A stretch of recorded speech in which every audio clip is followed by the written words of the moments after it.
Hi, I changed my mind about evil. I was wrong, and I'm going to tell you why. Oh, and this won't be a comedy video. I'm sorry. But I think it's more important than that. I used to think evil was just some abstract concept, mostly an exaggerated word, but I changed my mind. Now I think evil is very real. I think the presence of Satan in our world acting through corrupt humans is clear as day. And I think the past 2 years have made that incredibly clear. In fact, with what's going on in our world, I firmly believe it's spiritual warfare. Now, as dark as the evil is, I think there's absolutely something you and I can both do about it.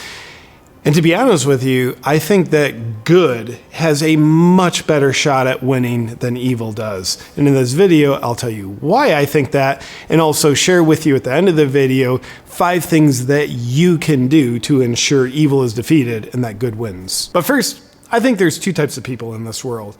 Those who see evil and those who are blind to it. And those who can see it can rise above it, because they can see what they need to rise above. But those who can't see evil are not only more susceptible to being controlled by it, they probably will be without knowing it. That's why I decided to make this video, to help wake people up so they're not tricked into living in the dark nightmare of evil. Because evil doesn't look the way you'd expect it to. In our world, evil doesn't look evil, so you have to know how to spot it. More on that in a minute. Oh, and quick disclaimer before we go on. As I talk to you about good and evil, God versus Satan, I'm not a biblical scholar. My credentials in speaking on the topic are I'm a delusional redhead speaking to you based on my own free thought that I'm expressing through freedom of speech. Shall we go on? Great. Let me define evil for you. Evil, from my point of view, is anyone trying to control someone else in a way that's not in their best interest. Satan is all about control, and God is all about freedom. That's why God gives you free will, and Satan tries to get you to consent to enslavement. Now, with that working definition of evil, I know it's really hard to find evil people trying to control people in a way that's not in their best interest in our world today. Isn't it? Inject this into your body or you'll lose your job. Great, thank you for doing that. Now inject another one or you'll still lose your job. Stay home and don't see your friends and family. You better comply. Go ahead, little Johnny. Cut your junk off, it'll be good for you. You'll own nothing and be happy about it. How about a social credit score that determines what we allow you to do? Yeah, hard to spot any examples, but just use your imagination if you have to. Recognize the deception. Evil doesn't look like evil. It looks like good. So evil doesn't show up the way you'd expect it to, like devil with horns or a guy wearing a dark hood, blood coming out of his mouth, and has a name tag on that says bad guy. People doing evil might be evil, but they're not stupid. So they know the dumbest way to trick you into doing their evil agenda is to have their evil agenda look like an evil agenda, because then they know you wouldn't do it. Tyrants don't show up saying, hey, we've got an evil agenda we'd like you to comply with. It's gonna be terrible. Now, would you like to participate? Evil always has deception and manipulation as part of it to make the bad thing look like a good thing. For example, this is for your protection, so it's good.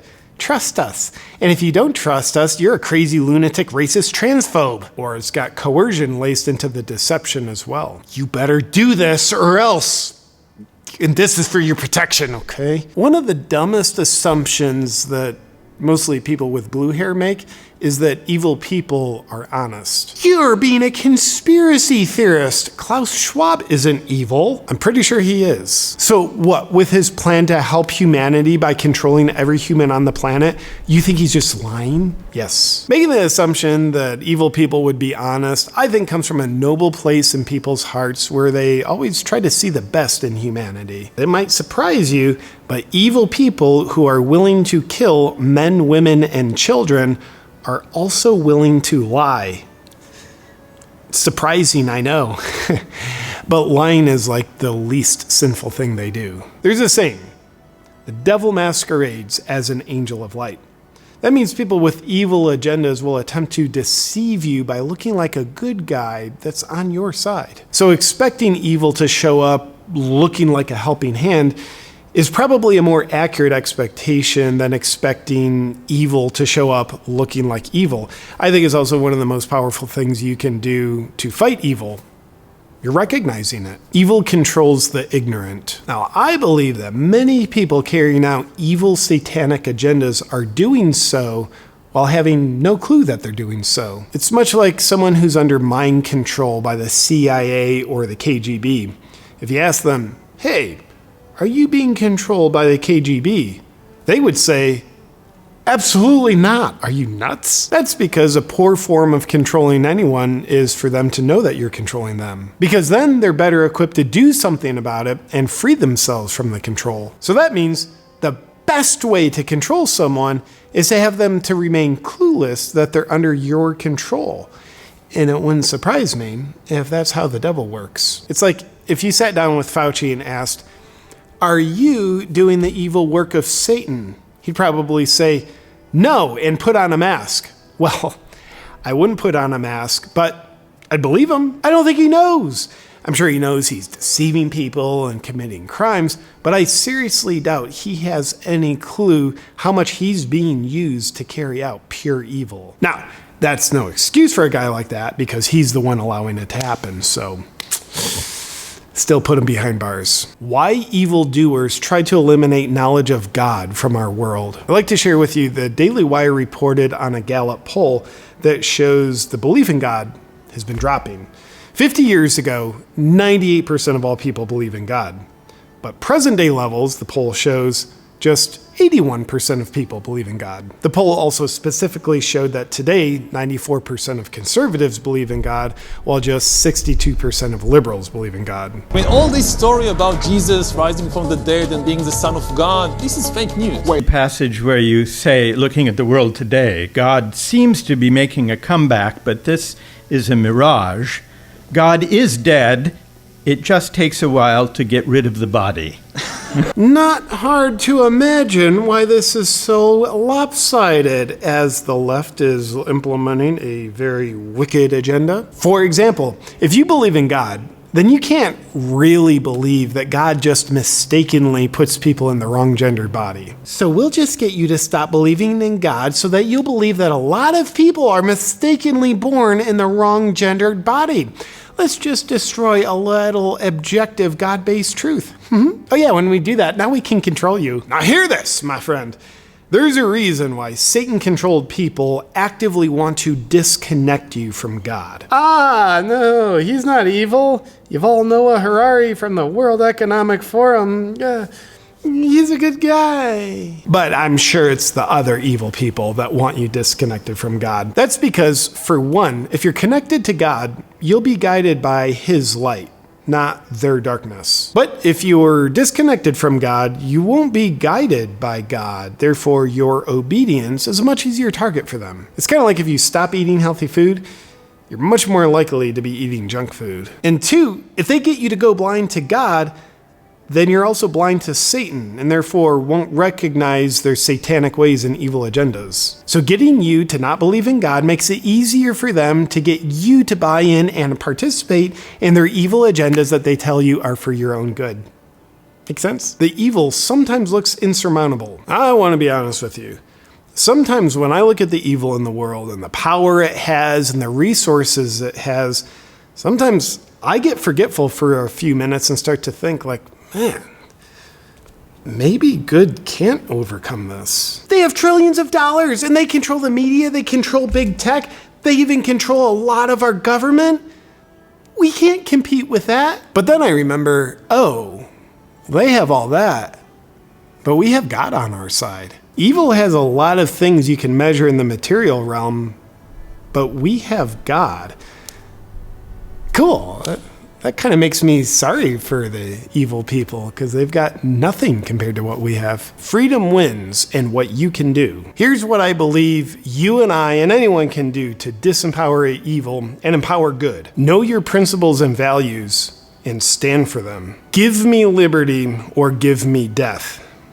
That's a principled statement. People who don't stand for anything will fall for anything, but people who know what they stand for will fall for nothing. So know your principles and values and compromise them for absolutely no one. Honor your heart and gut feelings, always. I think your heart and gut feelings are God directly communicating with you through your physiology. Don't see your friends and families and take this super untested injection. It's for your protection. That doesn't quite feel right, does it? When evil shows up masquerading as the angel of light, something will feel off in your heart or gut. Honor that, even though most of the time it'll feel more uncomfortable to do so. Now, some people actually do know what they stand for and they know what their heart's telling them, but they lack the courage of the warrior spirit to stay true to themselves. But luckily, you and I get to learn from this mistake. So have the courage of the warrior spirit, because the times we're living in call for it. Think for yourself. Outsourcing your thinking puts your thinking in the hands of someone else. And typically, good people don't want to inject your mind with their ideas, because that's a violation. But evil people always carry syringes and are eager to inject your mind with their propaganda.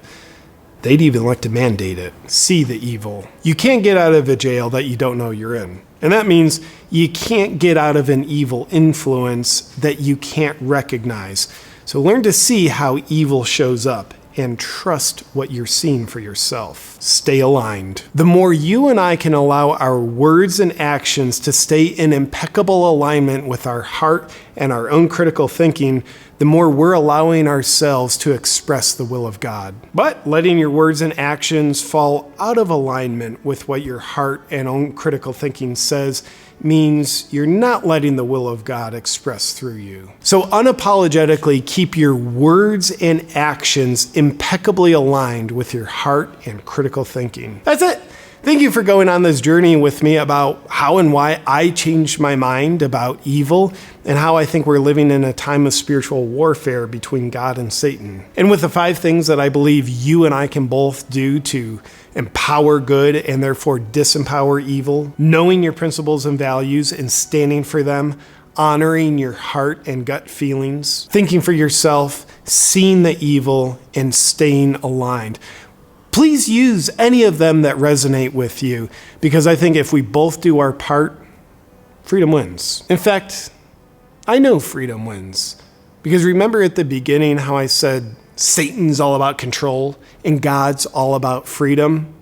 Well, we know freedom wins because freedom's God's way. What you and I get to do as proactive freedom lovers is accelerate the timeline in which freedom wins. So enjoy pissing on the dreams of tyrants with your liberty. Thank you for watching, and thank you for being on Team Freedom with me. Stay free, my friend. I gotta be honest with you, if you want to check out my upcoming stand-up tour dates as well as the full line of Freedom merch, you're gonna have to go to awakenwithjp.com. I don't know what else to tell you. Oh, hey there. I am currently being inundated by EMF radiation, which means I want to thank the sponsor of today's video, Bon Charge. Aside from making the best evidence-based blue light blocking glasses on the planet, I'm also a fan of Bon Charge because they offer a full line of EMF radiation blocking products. We know that EMF radiation is stress on the body. I'm currently surrounded by it. I've got my computer, I've got Wi-Fi, I've got my cell phone, the mobile signals, I got camera gear all over the place. Now, we're probably never going to be without all the EMF stress around us in our world. However, Bon Charge helps you take control over your health so you can do something about it to help block the EMF radiation stress from inundating you. First thing I want to tell you about is Bon Charge's EMF radiation-free AirTube headphones. If you've seen any of my recent reaction videos, you see I'm always wearing these. Why? This might shock you. I recently read the wireless Bluetooth headphones that people love to shove into their heads. It inundates your brain with 1,500% more EMF radiation than your cell phone does. But now you can do something about it because the EMF radiation-free AirTube headphones help block that from happening. And I've always got the harmonizing sticker on my phone. See? It helps neutralize the harmful ions that come off your phone. And you'll never catch me using my computer without the EMF blocking laptop mat. It's been shown to block up to 99% of EMF radiation between the range of 1 hertz and 20 gigahertz. These have become 3 EMF blocking tools that I use on a daily basis so that I can ultimately feel and function my best. And if you want to start taking more control over your health and how you feel and function, you can check out Bond Charge's full suite of products at bondcharge.com/JP. And please use the discount code JP to get yourself 15% off. Enjoy.